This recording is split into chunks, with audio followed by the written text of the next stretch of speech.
Las últimas lluvias llegaron como un bálsamo para los cultivos, ¿no? Para lo que es la situación hídrica que tenía la región de influencia de la cooperativa. Sí, realmente han llegado en un momento oportuno, fueron lluvias de importancia, hemos tenido milimetrajes desde los 50 hasta los 120 milímetros en el área de influencia de la cooperativa. Ha mejorado muy mucho el déficit hídrico que teníamos, que realmente los lotes tenían un déficit hídrico en los primeros centímetros, después abajo había muy buena reserva, salvo en algunos lotes de trigo que sí estaba más seco, ¿no?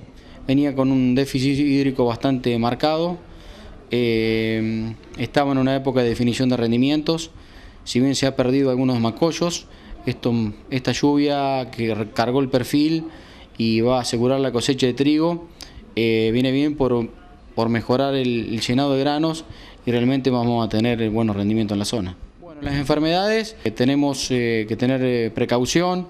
Generalmente los lotes de trigo que están en hoja bandera o están espigados en este momento, bueno, hay que recorrerlos una vez por semana, porque la enfermedad, más de todo la roya, es explosiva y en una semana puede cambiar totalmente el aspecto sanitario de un lote, ¿no? Siempre hablando de variedades que son susceptibles a roya, ¿no? Por eso aconsejamos recorrerlo cada una semana.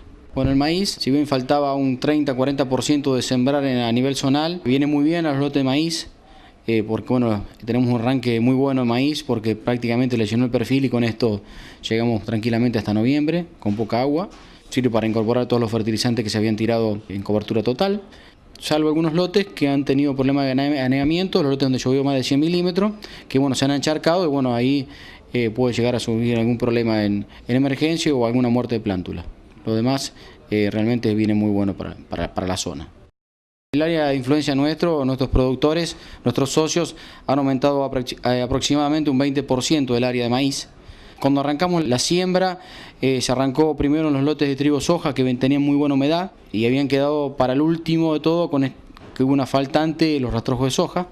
Bueno, con esta lluvia se va a permitir sembrar todo el cultivo de maíz previsto, más de todo en la zona de acá de Marcos Juárez. En Riville, Los Urgentes, que es fecha ideal, hasta el 20 de octubre es una fecha ideal para sembrar en esta zona, salvo algunos lotes de Nueve Tinker que venía mucho más atrasada que acá, que lo han pasado a diciembre directamente por un problema de riesgo hídrico, ¿no? Pasarse del 20 de noviembre la fecha de siembra, podemos tener algún problema de riesgo hídrico en floración que pasa para enero, ¿no? Arrancamos primero que se cargan los perfiles como te comentaba antes, y después que bueno, el productor va a sembrar bien en fecha. La semana que viene, a partir del 15, 20 de octubre, el 20 de octubre en adelante, ya se arranca con los primeros lotes de soja y creo que se va a sembrar en una fecha muy ideal, que es del 20 hasta el 10, 15 de noviembre, se va a sembrar toda la soja del área. El arranque, como te decía antes, al llenar los perfiles, nos va a permitir tener un muy buen arranque en lo que es el cultivo de soja. Generalmente el área de soja se ha mantenido en relación al año pasado, por una cuestión, si bien hay más área de maíz, pero también hay menos área de trigo sembrada, entonces esa área que no fue a trigo generalmente fue una parte a maíz y otra parte a soja. Y lo que respecta a la campaña de soja, arrancamos con muy buena humedad, hay que tener en cuenta en los primeros estadios, generalmente cuando hay muy buena humedad y tenemos lluvias cada 15 días, hay que tener el tema, monitorear los lotes por el tema de mancha jorrana, que bueno, se puede manifestar este año. Fue el invierno un poquitito más suave, quiere decir que hay mucho menos muerte del hongo en el invierno, y arrancamos una primavera realmente mucho más lluviosa que el año pasado, y están anunciados que hasta por lo menos diciembre va a llover bien.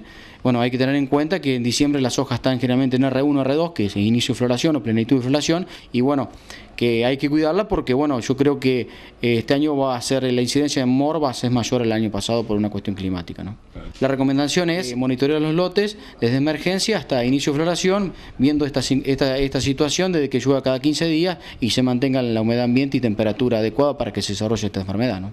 Nosotros damos advertencias de cómo está la zona, y bueno, en base a las variedades que tenga sembrada cada productor, porque las variedades tienen diferente susceptibilidad, y bueno, se hará la recorrida y en base a la incidencia o la severidad que tenga la enfermedad en ese lote, se hará el tratamiento adecuado a cada situación, ¿no? La idea es que consulte al asesor de la cooperativa. Exactamente, que consulten el departamento técnico ante una duda, que consulten. Bueno, eso es importante porque bueno, es una enfermedad muy invasiva, que en una semana explota, es como una roya de trigo, entonces bueno, hay que tener cuidado. ¿Cómo va a ser durante la etapa crítica del maíz y de la soja o en el final de cosecha de trigo el clima en esta campaña? El pronóstico dan que va a ser un año neutro a levemente niña, generalizado, ¿no? los expertos dicen eso. Generalmente, bueno, cuando dan un pronóstico de esa manera, generalmente tenemos, como todos los años, tenemos faltantes en enero o principios de febrero, generalmente es lo que pasa. Pero bueno, arrancando y haciendo bien las cosas, como nosotros siempre decimos del departamento agronómico, manejando bien las malezas, haciendo barbecho, haciendo rotación y teniendo una reserva de agua como la que tenemos en estos momentos, podemos paliar muy bien ese déficit de agua que podemos tener en enero, tanto en maíz como en soja. El manejo de cobertura del suelo, el manejo del agua, ser eficiente con el agua, tanto el agua que entra por agua de lluvia como la que sale por los cultivos. Bueno, eso es muy importante, que cada milímetro que se evapore se convierta en kilos, ¿no? Eso es muy importante en rendimiento, eso es muy importante. Por eso manejar el agua y tener buenas reservas de agua hídrica al metro y medio de profundidad, donde prácticamente pueden llegar las raíces del cultivo, es muy importante para paliar a veces el déficit hídrico que podemos llegar a tener a fines de diciembre y enero, que generalmente enero en esta zona se va a faltar 15 días o menos, dependiendo del año como venga, ¿no?